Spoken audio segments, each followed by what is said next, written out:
bring to this table. What hats are you wearing? What identities you want people to know for our conversation, and how that is relevant to the film and to what we're talking today. Again, I'm just moderating. I'm going to highlight our panelists, and I'm just going to call on you to go. And if the panelists could actually pick the next person to introduce themselves, I think that would be better than me interrupting you.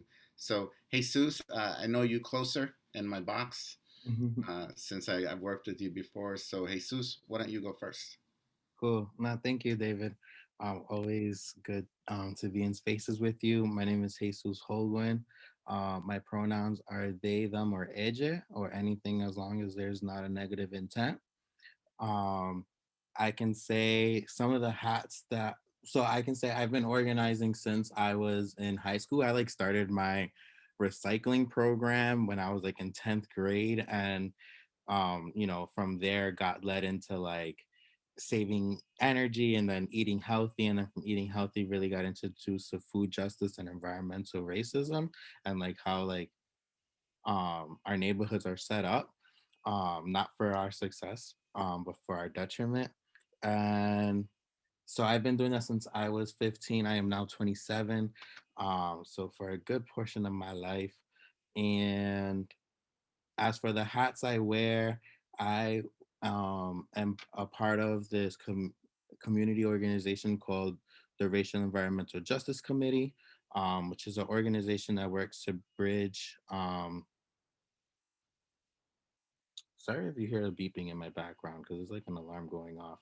But it's an organization that works with the city and the community of Providence to just um, bridge those two gaps around our policies and making policies that are not perpetuating the things that we're trying to fight, um, while impacting the environment and the people that are living here. I also am the interim director of the Environmental Justice League of Rhode Island.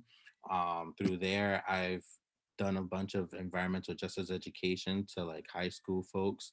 Um, and I'm also a part of the Renew New England, and through there we work. It's a coalition of environmental organizations, some labor folks, and like politicians, where we are talking about policies throughout all of New England and making sure that like we're all fighting for the same things and on the same page and can support one another.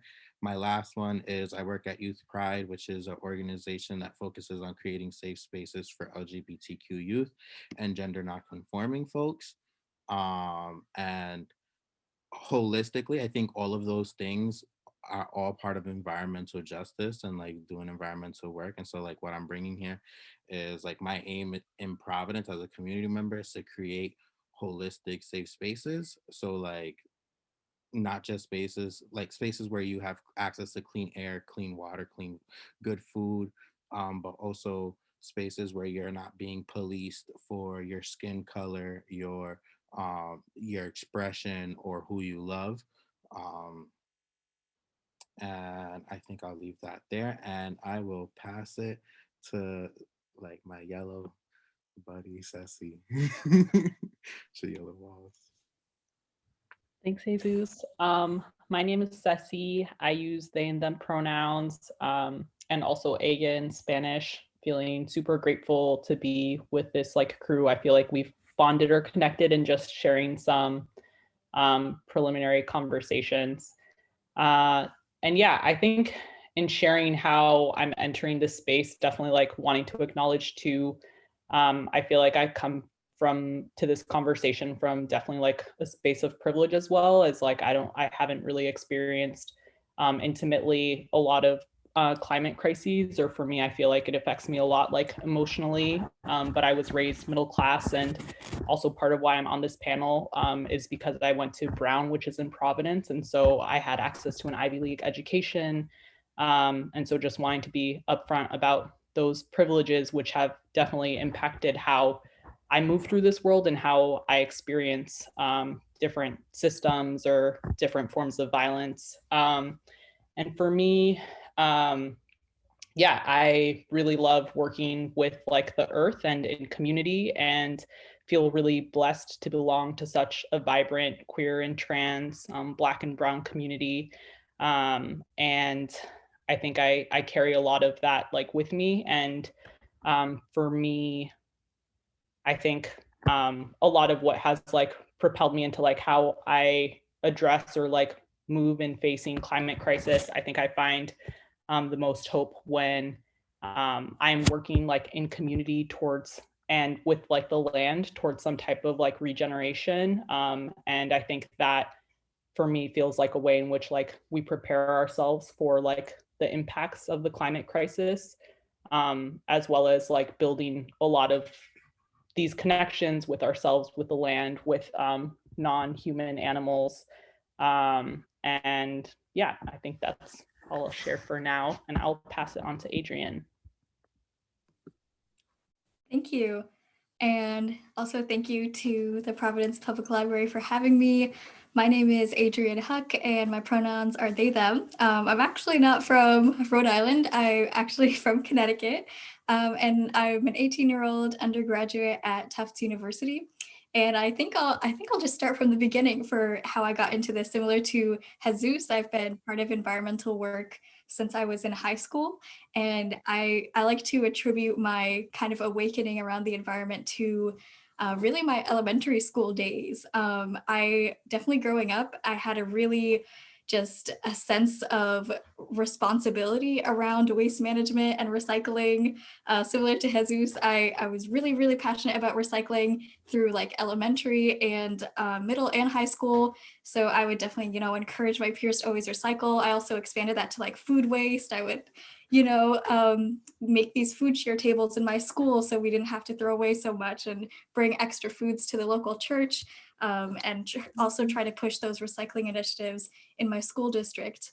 And so I think I got more propelled in the climate direction when I was working with the Elm Energy Efficiency Project in New Haven, Connecticut, where I went to school. And so through that program, I was actually educating my school community about energy efficiency and why it's important for their families and for the environment, and also selling energy saving products. And then from there, it kind of took off into an internship.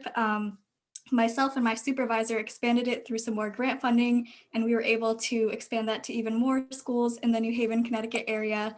And so today I facilitate the internship, and we have 7 youth from New Haven area high schools that are propelling climate change education in their schools. And we're now called the Climate Health Education Project. And I'm also coming from an organizer perspective.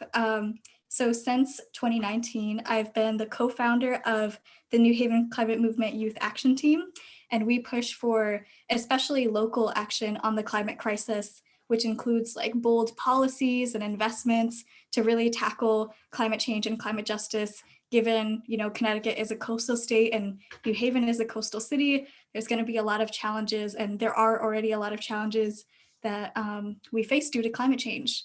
And so, yeah, I'm here bringing a youth perspective and activist perspective on how environmental advocacy relates to queer advocacy. Thank you. And I will pass it to Monica if you are ready to introduce yourself. Oh, I'm on mute. Oh, can y'all hear me now? Somebody thumbs up. Okay, cool. Sorry, y'all, I'm late. Oof, it was a lot getting on here. But my name is Monica Huertas, and I am the director of the People's Port Authority.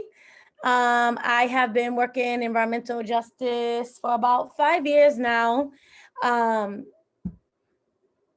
When I moved to, I had been living in deep poverty. And then finally, after years of struggle, I was finally able to purchase my own home here in South Side of Providence. And then I was so excited to kind of be able to get that little piece of the American dream, right? The fake little American dream. And then I realized that I could not garden, that I couldn't put my chickens. They're like, you're not gonna put no chickens in that soil. You can't put no gardens in that soil, or like throw seeds of tomato. I was like, wait, what you mean? Anyway, so I started investigating, and yep, come to find out, you know, we have highest, you know, toxic pollutions in our country. We have the 9th highest asthma rate. And so anyways, I started organizing around stopping a liquefied natural gas facility. You might have heard it was called No LNG and PVD. And now we have kind of grown into this really nice organization called the People's Port, really just keeping the community in the loop of the things that are going on. I also am co-founder of the Racial and Environmental Justice Committee here in the city of Providence. I'm a mom, like I said, and I am Boricua. I was born in Mayagüez, Puerto Rico, and I've been going back and forth my whole life from Providence to Puerto Rico. I am not identified as LGBTQ. However, I am raising anti-racist, beautiful rainbow children who can be whoever the hell they want to be when they grow up. So here we are. Thanks. Did I answer the questions? I'm sorry, I missed. Okay, That was cool. perfect, Monica. Thank you. Thank you, David. And thank you to all of you. I'm so impressed and empowered by all of you in sharing this space. Amazing activists and doing great work. Monica, you're right on time. You popped up when you needed to. That's that. We're not late. We're right on time. That's what we are.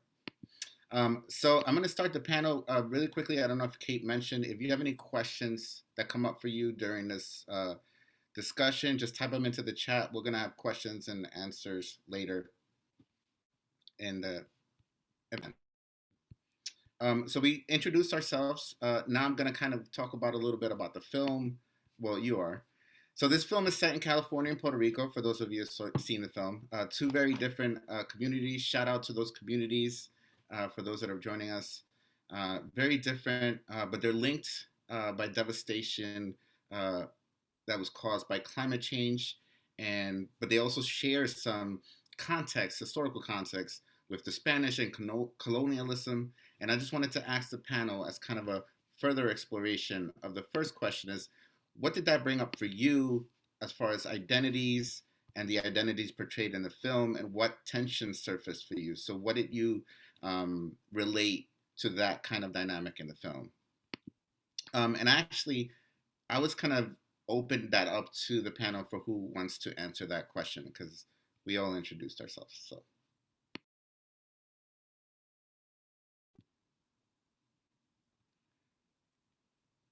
Ceci, can I start with you, actually, since you've seen the film, I think, more than all of us many times. Can I start with you about what that brought up for you? Yes, I'll be transparent. I'm going to be transparent and honest. This film for me brought up like a lot of feelings. And I guess it was also felt important for me to share like my identities or like my place of privilege too, in introducing myself, because I feel like the film kind of shared actually a lot of that too, in who was getting to like speak to the crises that were happening. You know, there were definitely like some folks who I would say were on like the front lines, but I think overall it felt like it was people who were like more removed or more like speaking about it, versus like folks who had maybe experienced these things like more intimately. And I guess I also say this as I had the immense like honor and privilege of getting to like build with folks in like Puerto Rico who are doing like amazing work in you know, like farming, regenerative work, connecting to their communities, or people in different areas of like the islands that are like come from like predominantly like Black communities, where a lot of the waste from Maria was actually like brought into their communities and dealing with that. And so for me, in seeing this film and knowing some of the people who were being portrayed, I was like, these aren't the people who like actually like are, I would consider as on the front lines. And it's also not showing like so many of the ways in which these communities like built so much resiliency. And also you know, the people who I'm speaking about, or when I think about like resiliency in that place too, like it's a lot of my friends or peers who are like queer and like trans as well. And you know, there's like these networks of deep care and solidarity that have been built, because I think also for a lot of us who are queer, who hold these identities, we have so much of an experience already of like building our own support networks, of building our own chosen families, of these ways that we already look out for each other. And yeah, I think that some of that actually was like brought up in like the film, but I guess I would have loved to hear more from stories of like folks who seemed like were like really on the ground, or who, when I think about queer and trans people who most acutely impact the most acutely experience climate impacts, it's like folks who are also Black and trans and darker skinned, and who have been most impacted by like the systems of like violence. And so yeah, anyways, that's just opening up with some of my feelings that I had. And I see Monica, you raised your hand, so please take it away. Thank you. For me, it was more of like, you know, it got emotional for me at times because, you know, I lived through a hurricane in Puerto Rico, not Maria, but I lived through George, and, you know, people from El Monte, people from the mountains in the woods, like myself, we were without electricity for over a year and a half. And then I don't know why they're asking me to, okay. We were without electricity for a year and a half and without water for probably 2 years. And so we had to go down to the river, get water, and this was like in 2000, it was like in 99. What you would think that you had plumbing and water and things like that, but we didn't have that. I grew up with that. I grew up without it. And so it kind of got emotional. And I think the difference is that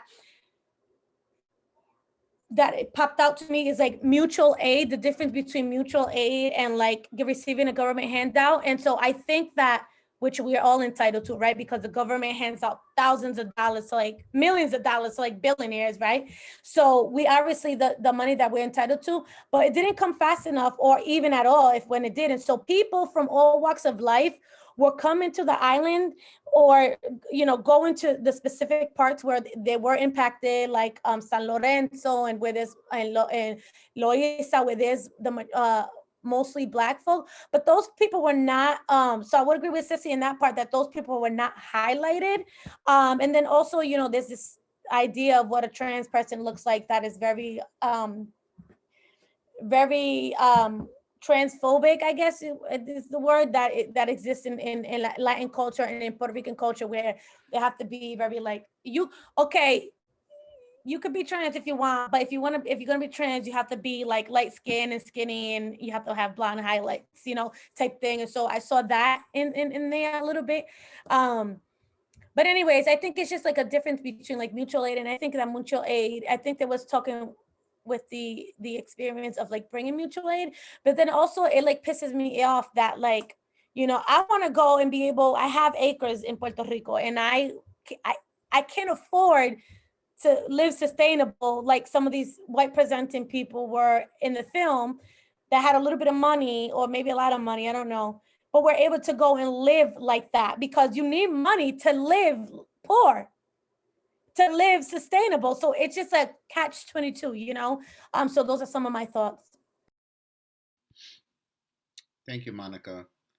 Well, now that we know you have acres, we know where we're going. So when this is all over. Jesus, Adrian, do you have any thoughts about what the identities that you saw in the film and how they connected to your identities, struggles that brought up, or similar struggles?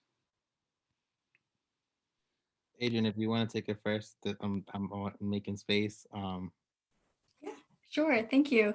I would say some of those points of unity I saw between my identities and the identities that were portrayed in the film, definitely, like, so I was, you know, born and raised in the United States, but my parents both were raised and born in Bangladesh. And definitely, like, this film talked a lot about how colonization has continued to impact Puerto Rico and all the legacies that holds. And so similarly with Bangladesh, it was pretty recently actually that they achieved independence. That was just like 1971. And, you know, it continues to have its long lasting impacts. They were under British India, and also under the rule of Pakistan for a while. So, and one of those long-lasting impacts in Bangladesh were the erasure of the Hijra transgender community, which had at one point been honored in the culture, but are now suffering from transphobia in their own communities. So there was definitely those legacies that I saw kind of highlighted that made those points of unity stand out. And as for tensions, I'm sure that Jesus can expand on this more since they raised this point. But yeah, definitely when Jesus raised the point that there were not really, dark-skinned people represented in this film, and that was something that I looked out for when I was watching it, and that definitely stuck out to me. There was like one line in the film where they were talking about how like the Black presenting people living in Puerto Rico were exposed to environmental hazards, and then they kind of moved on and they didn't have an interview with someone living in that neighborhood. So we did have a lot of people who were mixed, and also a lot of indigenous voices, which I appreciated. But yeah, I didn't really see that Black representation that I was hoping for. So. Yeah, nah, definitely. And I can, I uplift everything everyone has said so far on the goods. Specifically, being Afro-Latino, it's cool to even hear the conversation of language justice, right? And that being part of my being Latine, right? Versus Latino and Latina, right? And I think something that speaks to the point that Ceci brought up, and that we've been bringing up around the I don't want to say anti-Blackness, but the space around the gap of Blackness is I think they focus a lot on the colonization, right, of of these two spaces, and they would bring up the racism very as in yeah, this happens over there.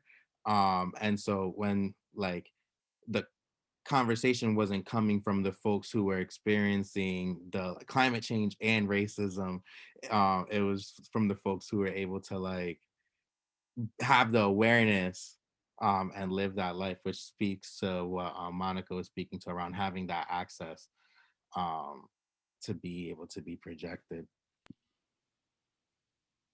Mm-hmm. Yeah, and just like Monica had mentioned her own personal experience, I think that in the film, they were kind of speaking from this happened to my family or my friends instead of this happened to me, which I thought was important. Important that I would have liked to see. For example, so many people got displaced from Hurricane Maria. A lot of them are actually living in New Haven, which is close to where I am. So it would be great if there was, some kind of interview included of someone that had been impacted by, losing their home, losing their electricity, having to actually move to another place forcibly. So yeah, there wasn't a lot of that firsthand experience that I would have wanted to hear about. Right. And can I just add that there was the just around the Blackness, because it was me seeing it again, I was able to see that there were Black folks there, right? There were folks who identified as Black and was I'm a Afro-Taino or I'm Black, and having to sit with that and recognize that Blackness doesn't look the same as it looks on the island versus the folks in California, or when they were filming folks in the US, building that connection to the rest of the communities. I think that's an important note to just be there were Black folks, but those experiences are not the same.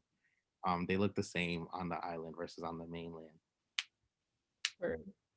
I guess I'll add another thing too that was circulating in our conversations too around for me it really brought up whose story are these to tell, right? If you're saying these are really awful things that happen to these communities, and I think for me what's really overarching in this film is that I think sometimes the queer and trans struggle is taken as this umbrella and it impacts us all the same, or these are how we experience the climate crisis, when really it depends on what identities you hold. A person who is queer and white and identifies with the gender that they were assigned at birth, and is whatever middle or like higher class is going to experience the climate crisis so differently than people who have different identities, and specifically like identities that have experienced a lot of disenfranchisement, that have experienced a lot of violence, that have not been given like supportive structures in which to thrive. And so I think that's like an issue that I have with this film. It's like, we're all the same, when really it's like, no. Or like, if you're talking about incarcerated people, queer and trans people, it's like, who are the people who are predominantly incarcerated in the US? It's like Black folks. And so I think it's also, for me, a big thing of like, that piece of like intersectionality was, even though they were kind of like trying to do it, was actually like, it fell like pretty flat for me. Awesome. Thank you, everyone. I'm going to keep us moving so that we get some questions, but that was amazing. I love it. We need to have these conversations more in these spaces. Hey, Suze, let me ask you a question and put you on the spot real quick. And if someone else feels the need to add to it. When we were talking about, we talked about how these identities were portrayed in the film, but I just want to get to some key. I'm going to ask this question like it's like we're basics, so that participants who are in this forum can hear it. How does climate change disproportionately impact the queer community? I know that's a really big question, but right. You know, one, I'll say that, like, in the same as in my intro, when we talk about environmental justice, is about talking about people, but really holistically, right? All the different pieces that go to them. So like I said, from what they eat, to the water they have, to the space they have access to the policing of their bodies and their skin and their who they love or how they express themselves, right? So I feel like all of that is incorporated into creating a holistically safe space. I will say, when you talk about climate change and the effects, it's like, who in our society actually faces, like, where does climate change impact? Like, if you don't have control, if you don't have a home, right, or control of your environment, you know, some that would make you either like homeless or housing insecure. For folks who are housing insecure, it's usually, you know, poor folks, which are, you know, usually like Black and brown folks. And then if you connect that with the like the rates that like queer youth are thrown out of their homes, there's like a level of like, those are the folks who are being impacted, the folks who can't get away from the snow, can't get away from the heat. I guess I'll leave that there, and leave it open for other folks to take too. Yeah, Adrian, do you want to add to that? Put you on the Yeah, spot. sure. So just like Jesus was mentioning, homelessness is a huge problem that impacts our LGBTQ community and especially our queer youth. And when you are without stable housing, you are exposed to so many of those, you know, just a lack of control over your environment. And also just like our rates of poverty as a community are just really terrible. And that's because of a range of factors, from familiar rejection to mental health issues or substance abuse. They can all contribute to poverty. And collectively, 22% of our LGBTQ people in the US experience poverty, compared to 16% of straight and cisgender society. And the numbers are even higher for trans people, 29% of trans people. And then they continue to go up when we look at trans people of color. So that just highlights, you know, why environmental advocacy is queer advocacy. And just, you know, when you're living in poverty, you're often exposed to dirty air and dirty water and these environmental injustices. And even after climate disasters, there's even more vulnerabilities that our communities face, such as isolation for our queer elders, distrust that our community may have in emergency responders, disrespect of, non-traditional family structures from emergency services, lack of medication for hormones or HIV medicine after these natural disasters, shelters not affirming gender harassment and violence at these shelters that may be set up after climatic disasters, and just queer people being left out of that disaster relief. So not only are there those pre-existing kind of things that put us at a disadvantage, but also after these climatic disasters, there's even more vulnerabilities that can show up. Can you come work in Rhode Island? That was amazing. Ceci, did you want to add to that? Word, I'll just add on a tiny bit, but thank you so much, Jesus and Adrian, for sharing all of that context too.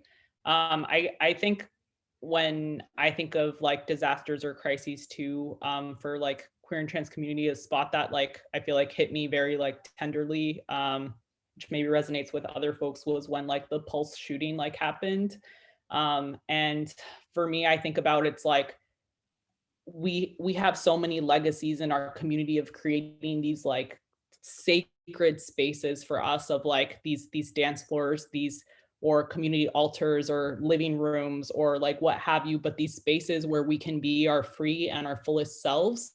And I think about when disasters happen, it disrupts those spaces.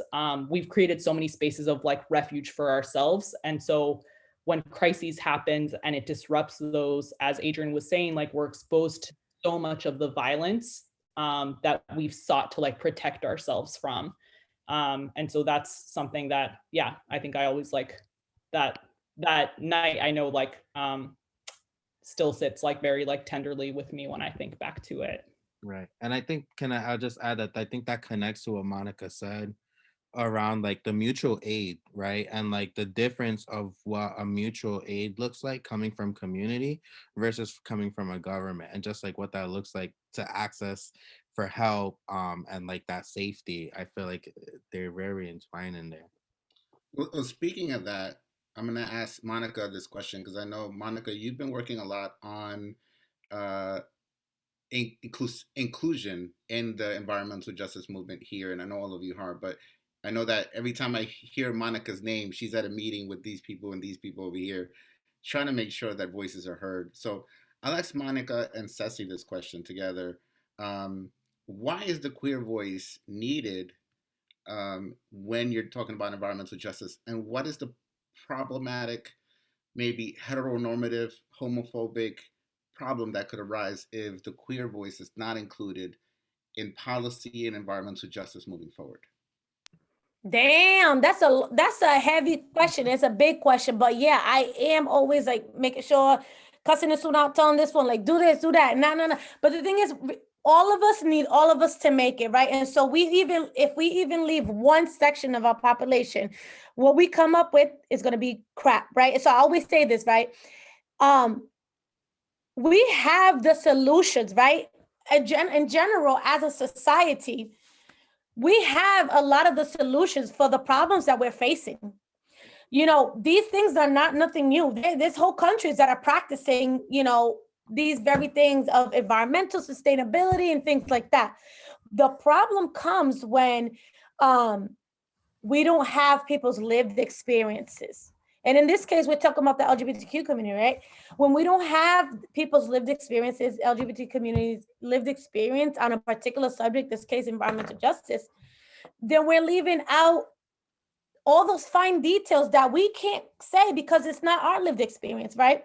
And so any policy that we make or any policy that we implement is not going to be just, it's not going to be right, it's not going to be equitable, and it's going to leave huge sections of people out, and that's really the goal, and that's really the idea of why I'm always like, no, we can't,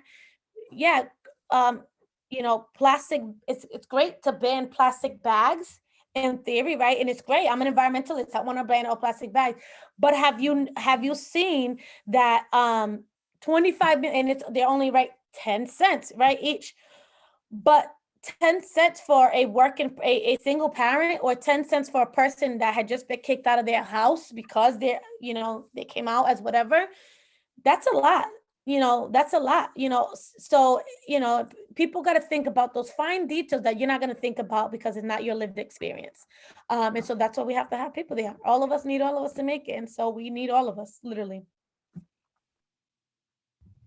Yeah, thank you for that, Monica. I definitely think it's like, yes, bringing in like queer and trans folks who experience like multiple like oppressions too, and I guess my mind is thinking about this in two ways. Like I feel like, yes, there's like the checklist response of just like, how are we making sure that shelters are like accepting and accommodating of like multiple people's like genders, and all of these things. And I think for me, that's like one area of things. And I'd actually like to see us go a lot deeper. Because for me, what I think of too is like our whole system is based off of a lot of colonial thoughts, the gender binary. Like that's something that actually was a European worldview.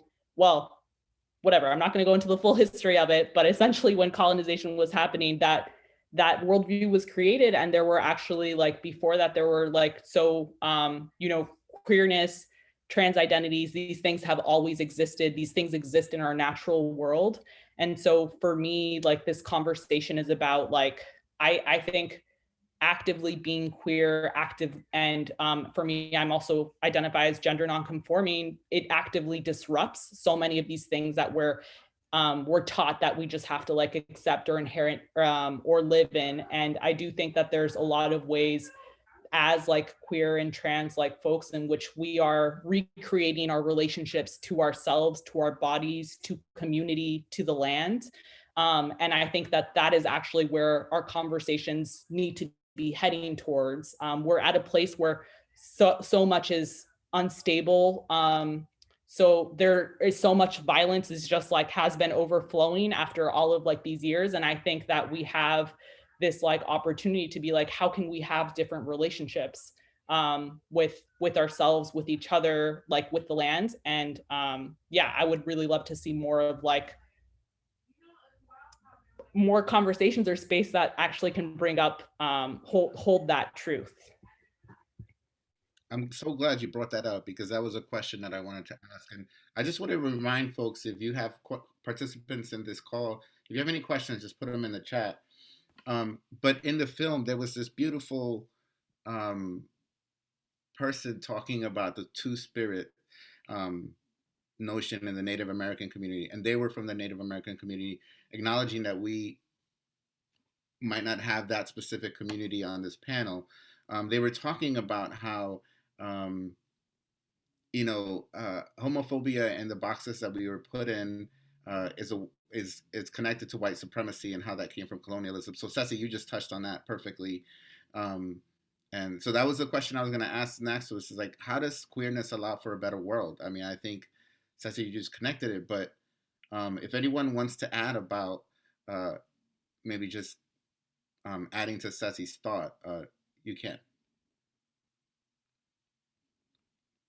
Yeah, so I will add to Ceci about the point around like any climate kind of solutions or the way that we're handling it now that are inherently heteronormative or homophobic. And I just wanted to throw out there that a lot of the data that are on that's on climate change or around climate disasters does not include like an option for people to self-identify with, their gender or, explain their family makeup. So there's a lot of communities that actually get left out of that research. And so without that accurate research, we can leave groups out of like specific aid or really see those disparities. So I think that data taken on climate change should be more inclusive of other genders and let people self-identify that way in a way that's not normative and divided by a binary. And also the fact that natural relief disaster should change to be more receptive towards LGBTQ people and their needs instead of continuing to leave them behind or keep them in dangerous conditions after already such a traumatic disaster. And for David, your question around how does queerness allow you to imagine a better world, I would just say that like as a marginalized group, the LGBT community should be about supporting the most marginalized. And that includes communities that experience the worst impacts of climate change, such as disabled people, people of color, indigenous communities, trans people. And I feel like caring about climate change is about expressing solidarity with the oppressed and the opposition to the structures that got us into this mess and the structures that, uphold transphobia and heteronormativity.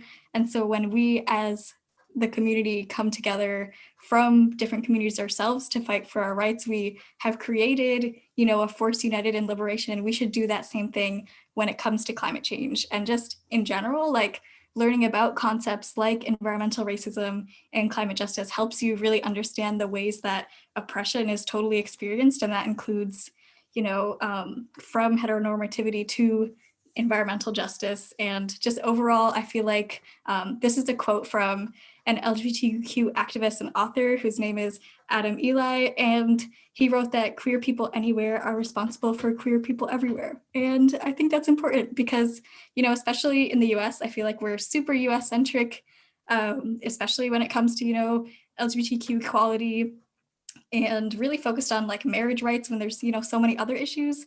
So yeah, I think that quote just kind of sums up everything that I said, that we're responsible for looking out for our most marginalized and for queer people around the world. Amazing. Thank you. Thank you. I have a question. What's your message? And I guess this question, I'm going to ask Jesus and Monica this question because I'm going left to right. What is your message for allies? There's a lot of allies on this call. We work with a lot of allies. What is your message on how allies can support us moving forward in a just way? Or do everything we just said was important? Monica, I'll leave the space open. Just, you want me to take it? I defer this question as I am an ally myself. Okay. Discussion. Can you ask the question again, just so I could be like, Well, I mean, we've heard a lot about the things that we should be doing, right, and why it's important for the queer community to be represented. For allies that might be on the call, what is it that that you feel like they should be doing or to support that? Like, what's a role that an ally can play in LGBTQ climate justice? If you are working at, like, this is just off the top of my head, if you are working in spaces where you're creating spaces that are going to impact other people, make sure that there's queer and trans people in your bubble. I think part of that is recognizing how Ceci said earlier, like throughout history, we've been Adrian just said, we've been tasked with taking care of ourselves, right? And like that piece of queer folks taking care of other queer folks, like we're gonna create a space where we feel safe and free, and like that then sets a space up to let other folks feel safe and free to be in it. That'll be like the first one. And if something comes up, so if something else that's good comes up, I'll blurt it out. Actually, I'm gonna not defer for like a half a second, only to say, like, yes, I'm not in the community, like I said before, but also my kids are. And I would, coming again full circle, so we were talking about in the beginning, it's more than just like LGBTQ, but also we have to add the BIPOC too. We keep adding numbers in front of it, right? Because although yes, LGBTQ communities are marginalized and they go through horrible things, at every turn, Black LGBTQ people, Black LGBTQ women female identified, or Black trans women are a higher rate of risk to harm and body and to poverty. So uplifting that, I think, is always something that folks can do well. But yeah, or should in your circle. We have a question. Thank you, Monica and Jesus. We have a question from the audience. But before we do that, I just want to, if I may add to that, for any environmentalists listen, just make sure we're at the table. And I think Adrian and Monica and everyone else did a great job of saying that if you're creating policy, just look around you. And if there's someone missing from the table that needs to be included because their community is disproportionately impacted, make sure they're at the table. So this question from the audience: how would the panelists address biases, phobias, or isms that exist in the queer community? For example, racism, xenophobia, or even transphobia or biphobia. Who wants to tackle that one? I'll say I'm not making no space for it. I don't I think I don't know what, like, right. I think it depends on where it's coming from. But you know, I feel like there's a way that you can deal with it in a way that, like, if you're in community, right, like, and you're trying to be in community and, like, you said something homophobic or transphobic, or right, I think there's an understanding of, like, we all have to unlearn a lot of what we've learned. But if you're actively being, like, a phobic, like, I ain't gonna leave no space for it. I'm gonna tell you about yourself. um I'll tell my friends about you. Uh, if anybody else wants to add anything else. Oh, hi, Monica's babies. Mm-hmm. I'm looking at the time. Thank you, Jesus. If anyone wants to add for that quickly, if not, we can move on to the next question. I'm looking at Ceci. Go ahead. I'll just real quick. Yeah, I think just having direct conversations about it and calling people in, that's been like our go-to, and also usually trying to make sure that like, say someone says something that's anti-Black, that it's not on like one of my like Black friends to have to explain that, but I would have that conversation with that person. Thank you, Ceci. If I may add one tidbit to that, we've been having a lot of dismantling racism workshops in the environmental movement. We need to expand on that and have more workshops that dismantle some of the homophobic and xenophobic things for people. So, looking at the time, looking at our questions, I just want to give the panelists an opportunity because we talked about Puerto Rico. We didn't talk so much about California, but shout out to them and their struggle.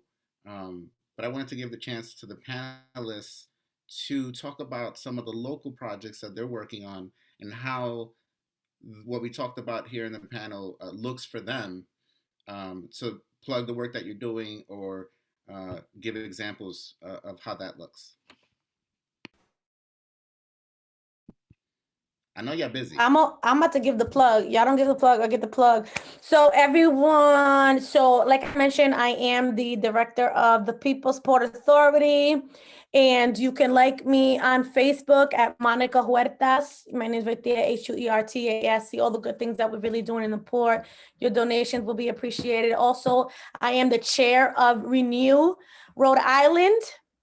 I'm sure some of you might heard of it, but it's also, if you guys are in any of the New England states, look up Renew Connecticut, Renew Massachusetts, Renew New England. We're a grassroots organization, community members who are sick and tired of fighting for environmental justice. And so we formed a coalition across all the 6 New England states to kind of push forward some good policies and Green New Deal type policies, for lack of a better word, for a better understanding of what it is that we're doing.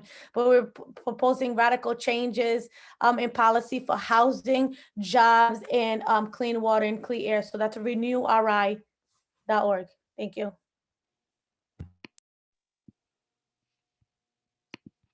I can give the plug for REJC, you know, the Racial Environmental Justice Committee. I'm a project team member, also a co-founder with Monica. And again, you know, we do a lot of bridging the community and the city on policy and making sure that the people who are at the front line are centered in making the decisions when it comes to like policies that will affect their lives.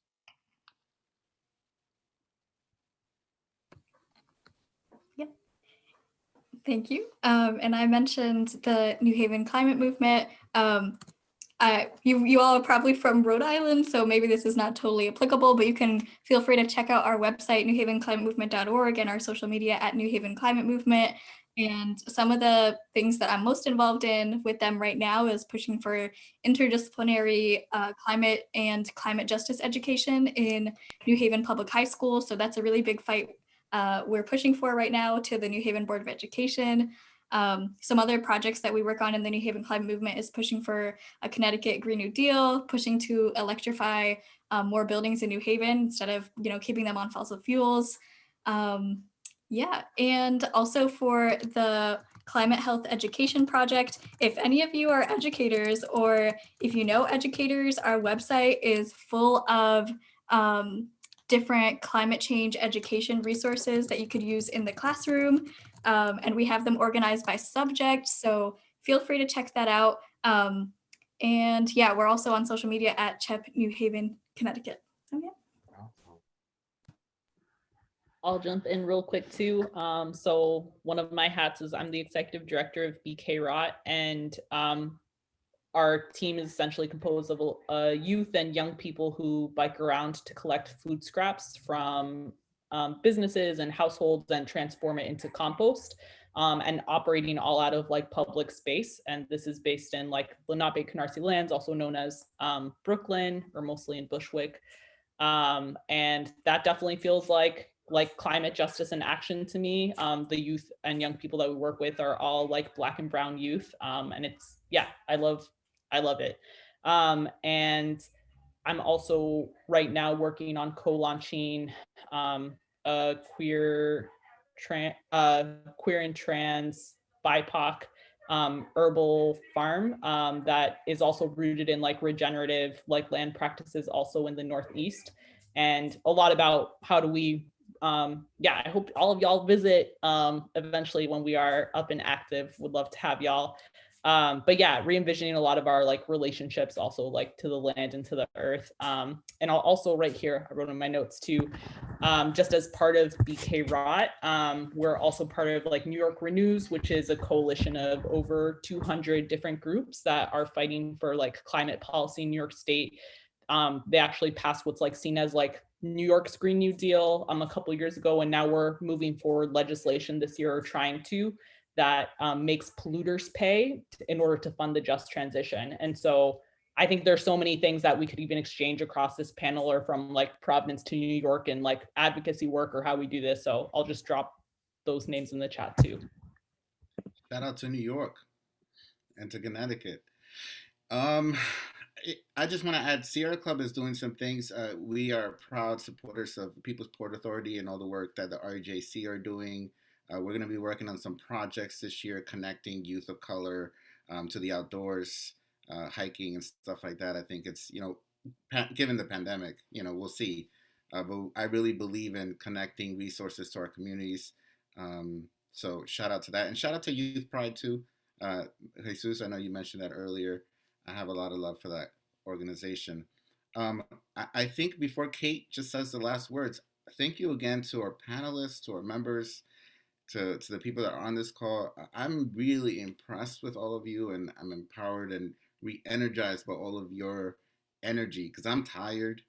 And but all of you are doing so amazing work, and are leaders that I'm really just amazed by. So thank you to our panelists. Kate, thank you for organizing this and putting this together. Can you say some words? Where are you, Kate? I'm right here. Thank you, David, and thank you, panelists. You're all, like David said, very inspiring, and the work you're doing is changing the world, and we are all indebted to you and want to help support you. So check out the links they threw in the chat. And because this is a grant-funded program, you're going to receive an email tomorrow with a survey. I really hope you'll take it. It's really quick, just to get your feedback on what you liked, what you didn't like, so we can get more monies for more awesome programs like this, because these programs need to happen all over the place. And if you are interested in any other programs that are coming up with the Resilient Communities grant at the library, I just put the link in the chat, so sign up. And with that, thank you all for coming. We appreciate your time. Have a wonderful night, everyone. Thank you. Thank you. Bye, everyone. Bye, everyone. Thank you, Kate. Thank you, David. Stay